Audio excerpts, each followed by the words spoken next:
Dari semua partai yang nyambung dengan nama saya Golkar. Golkar itu kan bisa juga singkatannya golongan Kang Ridwan. 63% pemilih saya perempuan. Maka penampilan harus dijaga. Dan pada akhirnya memutuskan bahwa Kang Emil yang diajukan sebagai calon presiden. Bisa saja periode satunya saya di Jabar, periodenya ke Jakarta, opsi itu masih mungkin. Jadi poin saya pengabdian itu tidak harus matematis ya. Linearnya begini bisa manteng dulu, nahan diri, baru nanti suatu saat bisa begitu. Demokrasi kita ini harus dievaluasi. Universitas Stanford di Amerika meneliti bahwa hanya Indonesia yang surplus energi terbarukan. Tapi political will-nya belum sampai, masih pengen secukupnya kan. Tapi sebenarnya Allah udah kasih tuh si rezeki itu. Cuma rezekinya karena masih ada oligarki yang nguasain non-renewable energi, mimpi itu belum sampai.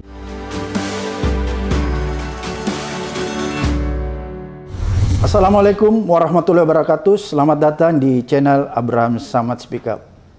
Hari ini saya tidak sendiri, saya ditemani seorang narasumber yang luar biasa. Beliau adalah Gubernur Jawa Barat. Saya langsung saja memperkenalkan Pak Ridwan Kamil. Apa kabar, Pak? Baik, panggil aja Kang Emil. Oke. Jadi ingat, kita panggil Kang Emil. Sehat, Kang Emil? Sehat, alhamdulillah. Di tengah kesibukan segala rupa, sehat, bahagia, waras, penting. Oke. Ini penonton channel Abraham Samad Speak Up bertanya, kenapa nih Kang Emil yang dipanggil? Saya mau jawab nih. Pertama, saya punya romantisme, histori dengan Jawa Barat, utamanya Bandung. Kenapa? Saya menikah di Bandung, Kang Emil. Yang pertama. Kemudian yang kedua, anak saya yang pertama lahir di Bandung, di Cimahi. Jadi saya punya romantisme dengan Bandung, punya histori dengan Bandung. Ketiga, Bandung diciptakan saat Tuhan sedang tersenyum. Itu puisi. Ketiga, dulu kalau saya lebaran, Kang Emil, ya, kalau lebaran kan biasa orang mudik. Mudiknya saya kemana? Ke Bandung. Coba saya tes. Oke. Batagor singkatan apa? Aduh, ini mati pula saya ini. Bakso tahu goreng. Bakso tahu. Iya, kan yang saya ingat, Sunda suka singkatan-singkatan. yang saya ingat itu Batagornya sama es cendol apa itu Elizabethnya, itu yang saya ingat. Nggak pernah saya lupa kulinernya. Dan Bandung ini memang apa ya, alamnya indah sekali. Saya survei ya, kenapa orang mencintai Bandung? Karena cuaca. Iya. Dunia manusia datang silih berganti, cuacanya enggak. Makanya memang dingin. Orang di cuaca dingin itu kan lebih kontemplatif, Iya. lebih kreatif gitu. Orangnya sejuk ya. Ya, Memberikan kesejukan bagi kita semua. Oke, Kang Emil, kita langsung saja. Ini menarik nih. Kang Emil sekarang sudah memasuki wilayah politik ya. Saya mau tanya nih, apa yang membuat Kang Emil tertarik untuk terjun di dalam jalur politik? ini pertanyaan penting Ya. karena inamal amalu biniat. Oke. Hidup itu gimana niat. Saya itu tipikal anak Bandung. Cita-citanya ingin jadi insinyur. Nah, maka sekolah, SD, SMP, SMA, dan masuk ITB. ITB-nya kan tukang insinyur, arsitek, kira-kira gitu ya. Tapi Allah menakdirkan, saya keliling dunia dulu bekerja jadi diaspora, 7 tahun. Kerja di Amerika, sekolah di Amerika, kerja di Hong Kong, mendesain kota-kota di Tiongkok ya, di awal 2000-an. Tiap pulang ke Bandung, kok kotanya semrawut, kotor, kan gitu ya. Terus, nah lama-lama, akhirnya saya masuk politik karena kesal gitulah kira-kira. Jadi masuk politik karena kesal ya? Bahasa Inggrisnya, I was an angry citizen kira-kira gitu ya. Ada channel Twitter, saya julid juga dulu di Twitter. Jadi poinnya, saya warga yang marah. Terus kan gimana cara memperbaiki? Ternyata harus direbut kotanya. Melalui apa? Politik, kira-kira begitu. Belajarlah saya Bang, harus ikut pilkada ya. Kalau ikut pilkada berarti harus diusung partai, harus independen, harus apa gitu kan. Ya. Nah singkat cerita, dari warga yang marah terhadap situasi, saya salurkan kekesalan itu dengan berstrategi. Ya. Nah 2013 takdir Tuhan saya masuk berkontestasi 8 pasang, coba bayangin. ini kan bagus nih, menunjukkan minat orang jadi pemimpin banyak sekali. Saya mulai survei hanya 4%, menangnya 55%. Jadi poin saya adalah jangan terlalu khawatir dengan survei-survei hari ini. Tidak menjamin di hasil akhir, karena pengalaman. Makanya akhirnya saya punya kesimpulan dalam filosofi politik saya. Politik bukan matematik gitu. Oke. Jangan khawatir dengan survei. Atau jangan khawatir atau tidak usah percaya dengan survei. Oh enggak, tetap di era statistik sekarang ada metode ilmiah namanya survei kan. Oke. Cuman namanya survei kan membaca mood warga, tapi tidak selalu menjamin di akhirnya, itu poin saya. Karena pernah ada kejadian di Pilgub Jawa Barat, para surveyor mengatakan lawan saya ya, kompetitor saya hanya 12-13%. Di hari hanya 29. Oke. Kenapa? Karena survei berhenti di H-7. Survei tidak membaca kerja-kerja door to door, kerja-kerja lapangan teritorial di H-7, -6, -5, -4 sampai H-1 kan. Pas hasil ini beda. Pertanyaannya kan, Ayo. apakah surveinya salah? Enggak. Karena dia mensurvei berhenti di H-7. Tapi realita mengatakan hasilnya beda dengan yang disurvei. Jadi poinnya, survei itu hanya sekadar gambaran secara umum di titik waktu tertentu. Tapi kemenangan tidak ditentukan oleh prediksi. Bisa disusul di tikungan dan sebagainya. Contoh berikut, apakah Pak Kiai Ma'ruf Amin ada surveinya? Nggak ada. Apakah Pak Kiai Ma'ruf ada baliho-balihonya? Nggak ada. Tapi Allah menakdirkan di titik akhir beliau jadi pemimpin nasional. Wakil Presiden Republik Indonesia. Jadi kembali lagi kan, tidak selalu gitu ya, bahwa hasil akhir politik praktis terbaca survei, tapi survei minimal jadi pegangan, tapi bukan menjamin takdir akhirnya. Gitu. Jadi nggak menjamin sama sekali. Enggak. Oke, Kang Emil, ini mau tanya nih. Ini kan tentunya sebagai tokoh politik ya, gubernur, pasti banyaklah tawaran dari partai-partai politik ya untuk menawarkan posisi yang strategis buat Kang Emil bergabung di partai-partai yang ada di Indonesia. Pertanyaan saya, kenapa Kang Emil memilih untuk bergabung menjadi wakil ketua umum di Partai Golkar? Waketum. Saya jawab dengan bercanda dulu ya. Karena dari semua partai yang nyambung dengan nama saya hanya Golkar. Golkar itu kan bisa juga singkatannya golongan Kang Ridwan. Wah, ini menarik. Golkar, golongan Kang Ridwan. Jadi udah jodoh dari namanya. Gini, saya melihat Pancasila itu di tengah. Oke. Ya. Merangkul semua, kanan merangkul kiri. Ya, selama dia cinta NKRI. Ya. Nah, Golkar saya melihat satu partai yang paling tua, sistem organisasinya udah established. Udah mapan ya? Udah mapan. Berarti kalau mapan ibaratnya tinggal gimana manusia yang mengisinya. Oke. Nah, saya melihat orang seperti saya mungkin bisa berkiprah lebih banyak di organisasi yang udah established, kira-kira begitu. Tinggal membawa momentum, membawa gagasan, bisa membesarkan itu. Nah, jadi itu rasa nyaman saya. Kan selama ini saya belum berpartai. Jadi kalau disebut, oh pindah-pindah, enggak juga. Yang ada di setiap momentum pilkada yang mengusung memang beda-beda. Tapi berlabuh menjadi anggota belum pernah. Jadi Golkar adalah partai pertama saya. Nah jadi poinnya itu, partai tengah, partai yang paling established, kira-kira begitu ya. Kemudian saya punya teori Bang, ini penting. Partai politik itu fungsinya itu 3.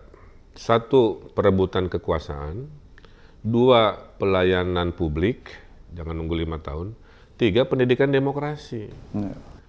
Mayoritas sibuk dengan nomor 1, ngurusin pemilu, legislatif, pilwalkot, pilgub, itu kan perebutan kekuasaan.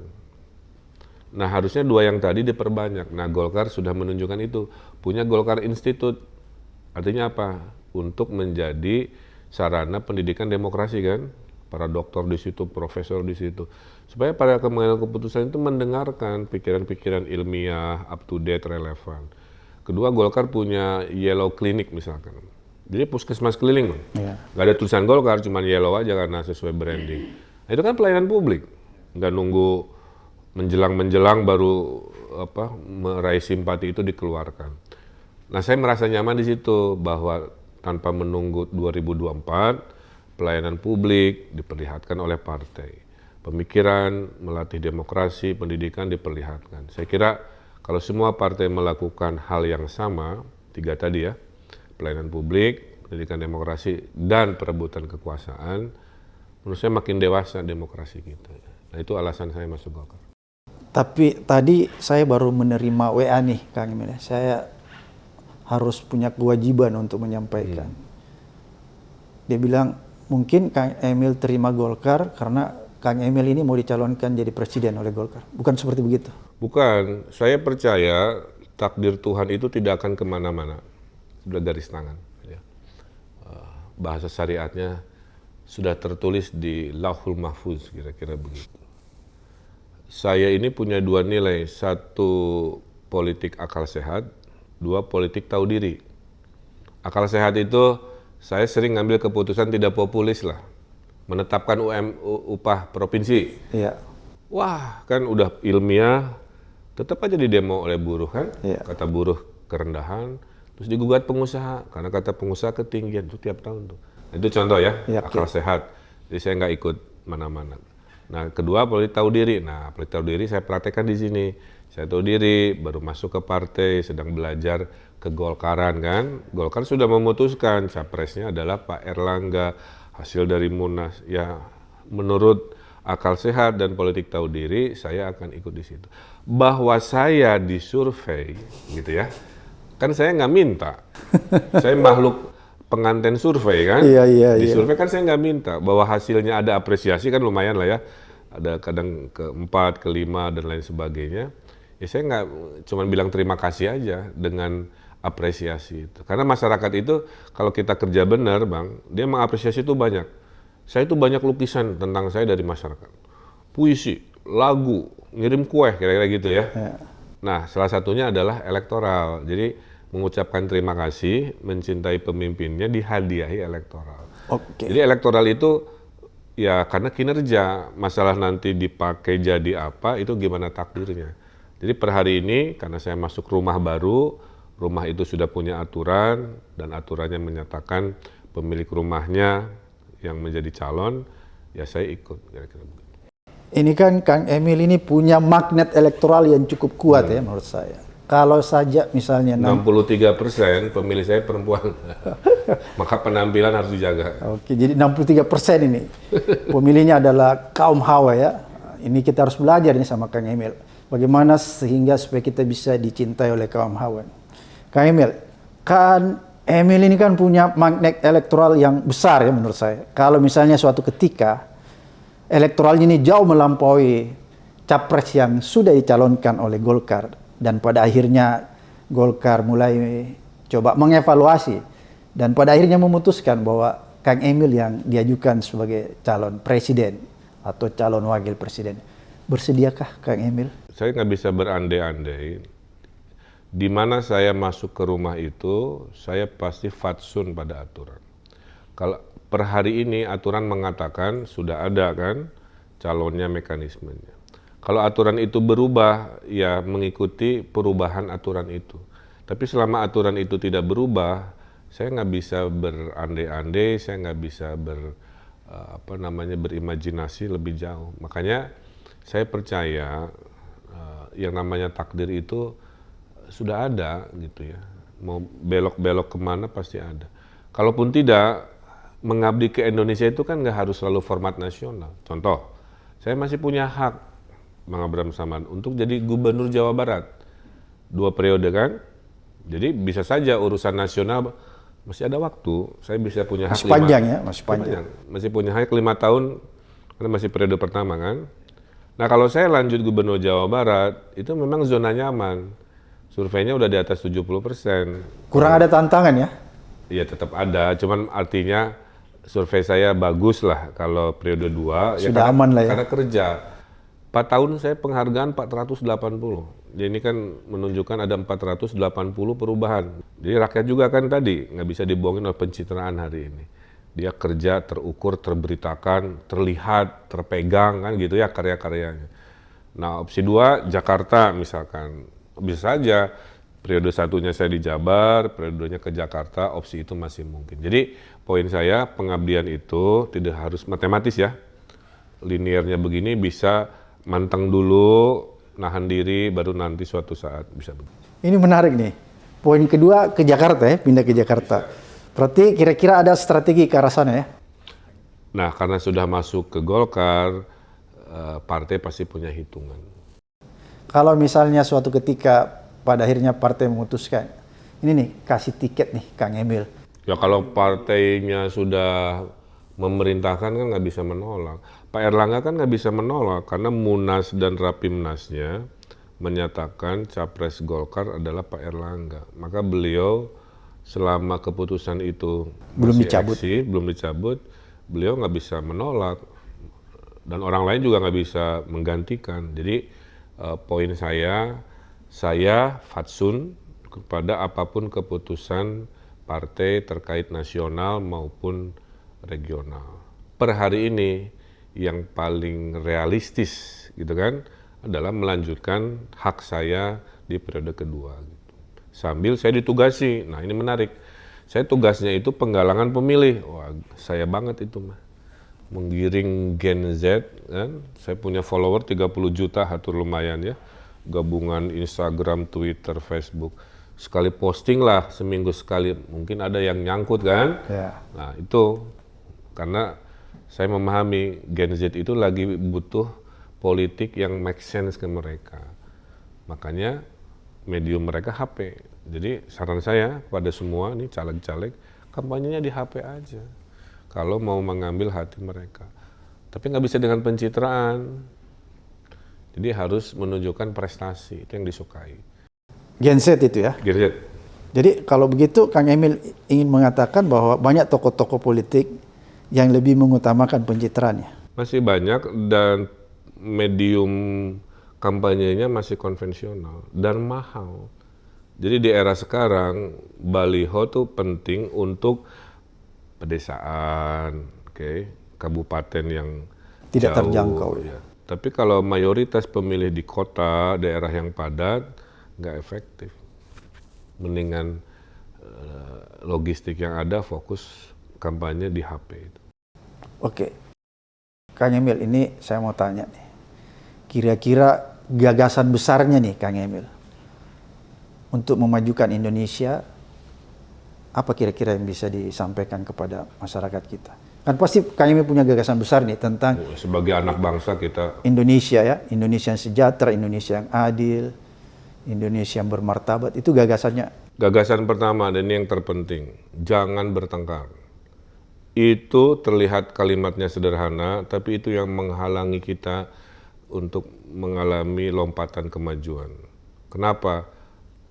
Ketimbang waktunya berinovasi, bikin gagasan, sibuk berantem di WA keluarga, sibuk saling memaki di Instagram, di Twitter kan, sibuk bayarin buzzer-buzzer menang baik buruk membela yang bayar dan sebagainya.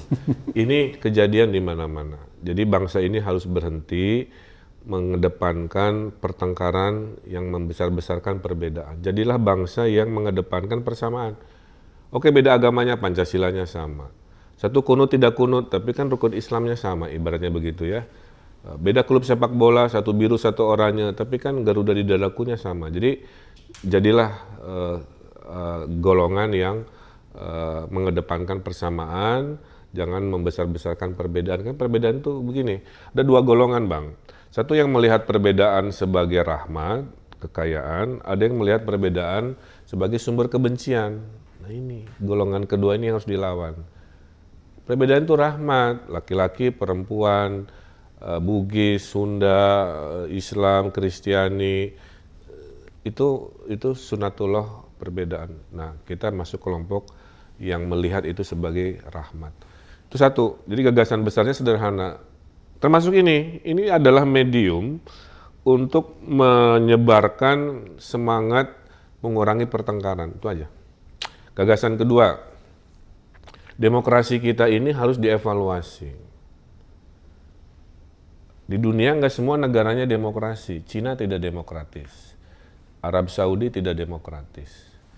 Ya. Tapi kenapa pendapatan kita masih di $4.000 per orang per tahun? Cina udah 10.000. Malaysia sudah 9.000. Korea sudah 30.000. Jepang sudah $40.000 per kapita. Singapura sudah 60.000. Kita masih di 4.000. Apakah demokrasi kita ini ada masalah?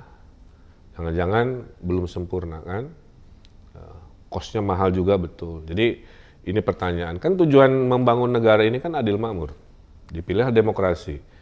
Tapi kok Korea lebih telat merdekanya kok bisa melompat. Jadi ada pemikiran dari saya, kita harus menemukan format demokrasi yang lebih pas lagi untuk mengejar tadi ketertinggalan yang realistis dari negara-negara.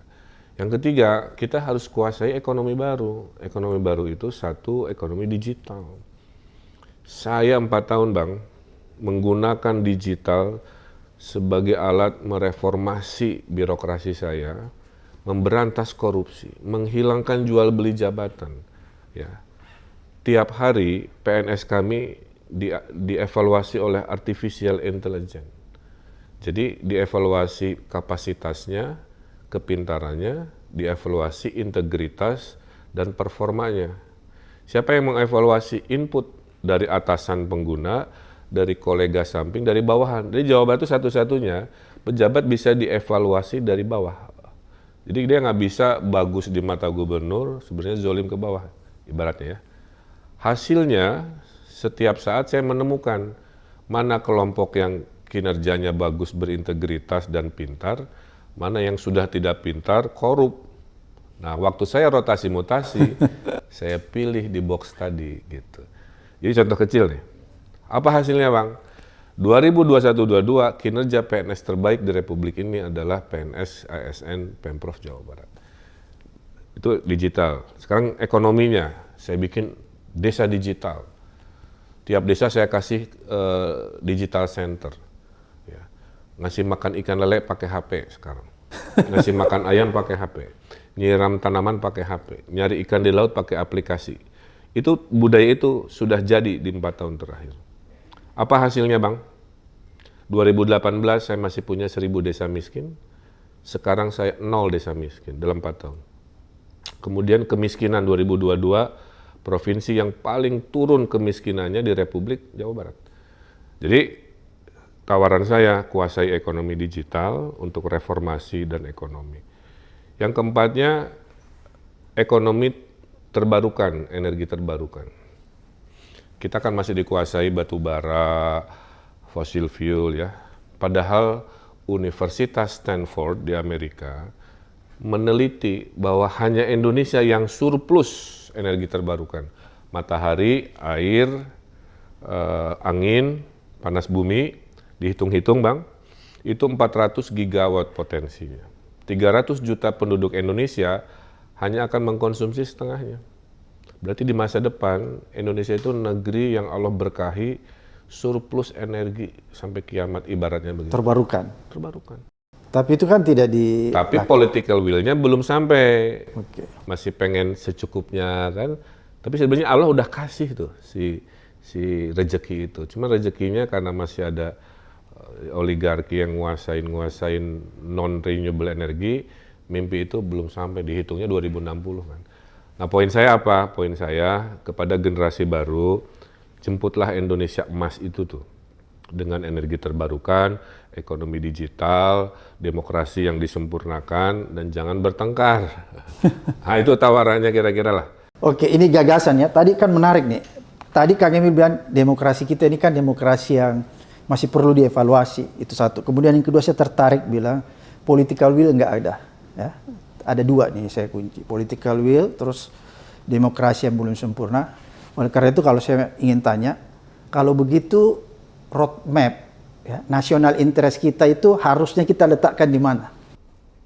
Tadi, pilihlah sebuah cara yang membuat adil makmur itu kita capai lebih cepat. Kan ukurannya itu. Mau apapun kita bicara teori politik, teori demokrasi, realitanya kan rakyat kita masih pendapatannya di situ. Jadi betul volume perdagangan kita G20 kan ranking 16 ya. Tapi itu kan volume perdagangan. Ya. Bisa saja volume perdagangan itu ngumpulnya di pabrik, bukan di sektor real kan. Oke. Di pabriknya besar, volumenya besar, tapi sektor realnya masih banyak orang duafa, orang minta bansos gitu. Nah ini tantangannya. Jadi saya belum tahu format apa demokrasi yang harus diperbaiki, tapi poinnya kita ini masih negara demokrasi usia muda. Usia muda. Emotional voter masih banyak. Saya datang ke sebuah tempat, mau kampanye nih Pilgub. Pak Ridwan dulu ya. Nggak perlu ke sini kampanye. Bapak bawa duit 20.000 aja H-1. Selesai Pak, satu kecamatan coba. Jadi demokrasi yang Wanipiro itu masih dominan. Dan itu yang terjadi sekarang ya? Dan itu terjadi sekarang. Apa hasilnya? Dari 500-an kepala daerah yang dapat penghargaan, itu sedikit. Saya kalau ke panggung penghargaan ya, paling dulu ya ketemu Bu Risma lagi, Pak Azwar Anas lagi, Bima Arya lagi. Itu aja? Itu aja Pak. Nggak berkembang? 90% sisanya menurut saya bisnis as usual. Tidak berbasis gagasan, inovasi, apa. Dia pencitraan untuk 5 tahun berikut kan. Nah ini evaluasinya kira-kira begitu. Kan tadi kalau kita bicara national interest, setiap negara-negara maju itu kan punya national interest yang jelas Kang Emil ya. Sehingga semua energi, semua kekuatan diarahkan ke sana untuk mencapai national interest itu. Contohnya misalnya kalau kita lihat Amerika itu kan, kalau dari luarnya kita lihat dia negara industri ya. Tapi kalau kita telah lebih dalam lagi, sebenarnya national interest-nya itu di pangan juga. Lebih dalam lagi di gandum. Oleh karena itu, dia sangat memproteksi ya pangan itu khususnya gandum. Kalau kita lihat garis besarnya Amerika, jadi dia meletakkan national interest di situ. Tadi kan Kang Emil bicara tentang digitalisasi. Ya. Kalau kita melihat bahwa negeri kita ini kan negeri agraria, ya. Hampir sebagian besar mata pencarian warga kita itu bersumber dari pertanian dan lain-lain sebagainya. Ada nggak konsep yang menurut Kang Emil itu bisa lebih memajukan sektor industri pertanian kita supaya kita tidak melakukan sektor pertanian yang sangat konservatif seperti sekarang ini. Kenapa saya katakan konservatif? Buktinya luas lahan kita kan besar, tapi kenapa kita masih misalnya harus mengimpor bahan-bahan pangan dari luar? Ini kan berarti ada sesuatu yang tidak berjalan. Itu yang saya ingin dengar dari gagasan Kang Emil kalau misalnya sektor pertaniannya atau sektor pangan, karena kita kan negara agraris, itu kita jadikan national interest. Kalau itu kita jadikan national interest, maka semua kekuatan, polisi, energi kita arahkan ke sana. Oleh karena itu saya ingin dengar gagasannya Kang Emil. Iya, saya menyepakati bahwa kedaulatan nomor satu sebuah bangsa adalah kedaulatan pangan. Oke. Itu Bung Karno yang bilang. Ya. Dan kita melihat ada negara bangkrut seperti Sri Lanka, juga krisis pangan. Ya. Perang Rusia dan Ukraina walaupun jauh dari kita berdampak juga pada krisis dunia di bidang pangan. Orang Inggris, teman saya, sekarang makan cuma sehari sekali karena harga sembako naik berlipat inflasinya. Nah itu satu. Di sisi lain, Indonesia itu lahannya sangat subur. Disebutnya dangerously beautiful karena jumlah gunung berapi terbanyak di dunia ada di Indonesia. Dari 100% gempa bumi, 80% gempa bumi di Indonesia. Itu sisi kebencanaan. Tapi sisi positifnya, gara-gara banyak letusan, tanahnya subur. Ya. Penelitian tanah Jawa Barat masuk kategori 10 besar tanah tersubur di dunia. Itu Jawa Barat. Ya. Kira-kira. Nah, apapun yang ditanam di sana pasti tumbuh yang jadi masalah, anak muda sekarang tidak mau jadi petani. Itu yang saya maksud. Saya ketemu dengan Pak Jokowi, peresmian bendungan. Bapak-bapak nih 6 orang petani. Pak Jokowi bertanya tentang pertanian, saya tanya tadi, Bapak-bapak, ada nggak anak-anaknya yang jadi petani? Nggak ada satupun. Karena mereka menganggap si anak-anaknya ya, gaya bapaknya itu tidak menjadi impian mereka. Pendapatan sedikit, harus berpanas-panasan. Ya. Jadi ini krisis di mana-mana. Maka saya lahirkanlah sebuah konsep namanya petani milenial. Oke. Yaitu lahannya dipinjamkan negara, 2 modalnya dari Bank BJB, kebetulan saya punya bank daerah terbaik se-Indonesia. Ketiga, hasilnya saya beli karena saya punya BUMD pangan.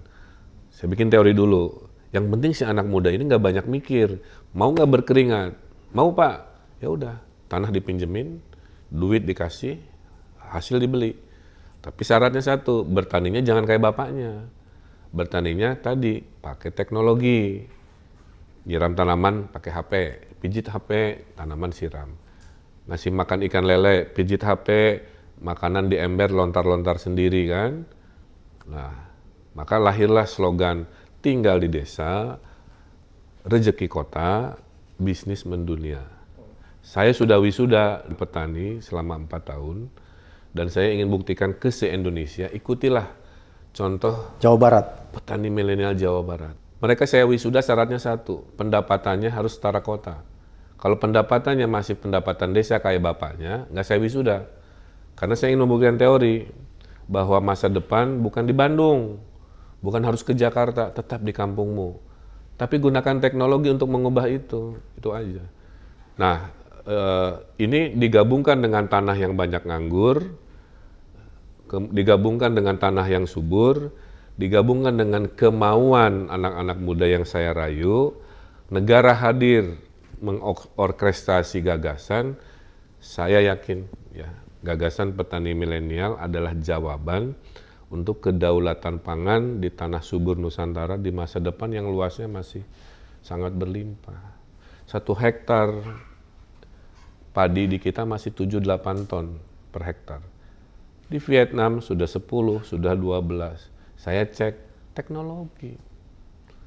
Tanahnya sama, lebih subur kita. Kenapa tonase per hektarnya masih lebih rendah? Jadi ini cita-cita ya. Saya buktikan dengan petani milenial, saya reformasi teknologi, tinggal diviralkan se-Nusantara, kalau ada kuasanya kan, saya meyakini kedaulatan pangan itu insya Allah bisa.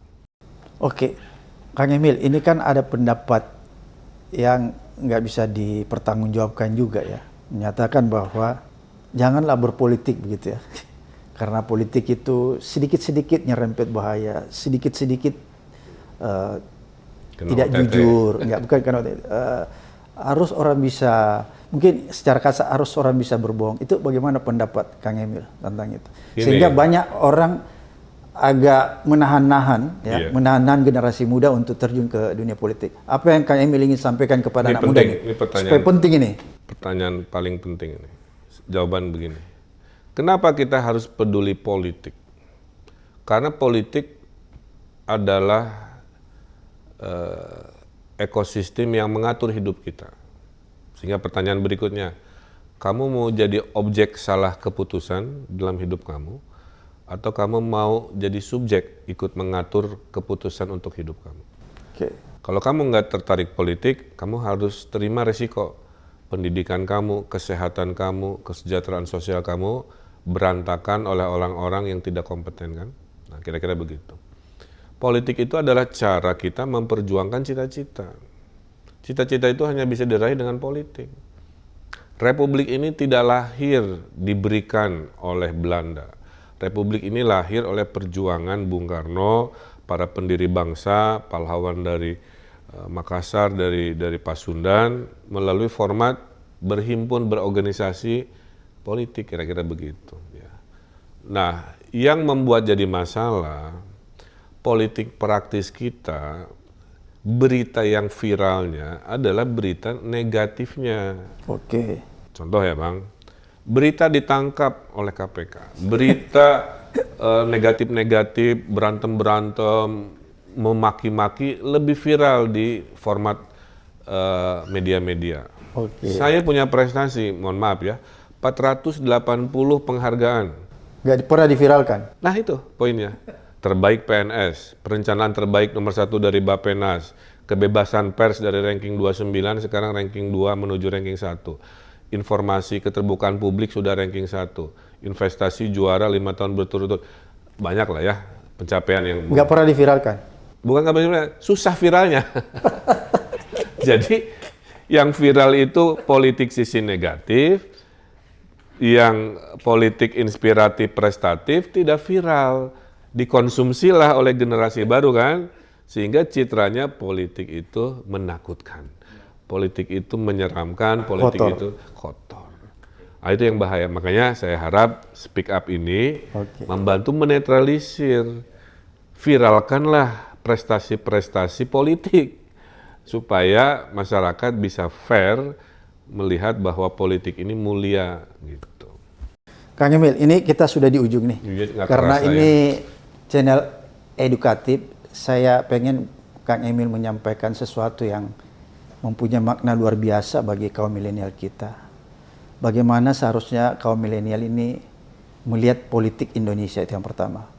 Kemudian yang kedua, bagaimana generasi muda ini membangun integritas individunya agar dia menjadi sebuah generasi yang kuat, generasi emas yang seperti tadi Kang Emil sampaikan. Karena kan susah itu kita mau menuju ke generasi emas kalau generasi kita tidak kuat integritas, impossible menurut saya. Ya, jadi kepada para pemirsa dari generasi milenial, rumus pertama adalah begini. Hidup kita adalah tanggung jawab kita. Hidup kita bukan tanggung jawab orang lain. Hidup kita adalah tanggung jawab kita. Ya. Yang kedua, jadilah pemuda yang turun tangan. Karena negeri ini indah tapi banyak masalah. Jangan jadi generasi muda yang tunjuk tangan, jangan jadi generasi muda yang lepas tangan. Ya. Saya menjadi gubernur, saya mendirikan 3 organisasi komunitas, lingkungan, kreativitas. Ya. Karena saya bertanggung jawab terhadap tadi, hidup kita, tanggung jawab kita. Nah, berikutnya saya titip, manusia yang paripurna itu punya 4 nilai. 1, fisiknya kuat, makanya jangan ada stunting, jangan kalah fisiknya gitu. Kedua, otaknya cerdas. Ya dulu Kang Emil, di Jawa Barat stuntingnya tinggi atau rendah? Udah turun dari 31 sekarang 20%. Oke. Nanti bentar lagi 11%, bentar lagi menuju 0 lah ya. Amin. Jadi fisik harus kuat, kemudian sudah fisik kuat dia punya kecerdasan, tapi ingat cerdas julid banyak, maka butuh yang ketiga namanya EQ, harus rendah hati, akhlakul karimah. Nah, yang keempat rajin ibadah. Jadi ada orang baik tapi tidak suka ke masjid, tidak suka ke gereja, orang Kristen. Jadi saya lahirkanlah pendidikan karakter di Jawa Barat supaya badannya sehat, otaknya cerdas, hatinya akhlakul karimah dan ahli ibadah. Nah, nilai-nilai tadi yang saya titipkan ke generasi milenial, karena Indonesia ini OTW menuju negara hebat. Sekarang ranking 16 ekonominya, 2045 insya Allah ranking 4. Syaratnya jangan bertengkar, ekonomi baru dikuasai tadi, digital ekonomi hijau. Yang ketiganya jangan ada stunting. Nah, mudah-mudahan Anda jadi manusia yang punya nilai turun tangan, punya nilai kepedulian, dan saya tutup, manusia terbaik adalah manusia yang bermanfaat untuk masyarakat. Khairunas anfa'hum linas, kira-kira begitulah. Pilih sendiri kebermanfaatanmu, apakah melalui ilmu, apakah melalui hartamu, apakah melalui kecerdasanmu, apa melalui tenagamu. Saya kira itu, kalau semua melakukan, insya Allah Indonesia 2045 minimal lah ya, akan menjadi negeri yang baldatun thayyibatun warabun ghafur, atau Indonesia maju, Indonesia juara. Baik, terima kasih Kang Emil telah mengedukasi para milenial kita. Sekali lagi terima kasih atas partisipasinya di channel Abraham Samad Speak Up. Sampai jumpa di episode berikutnya.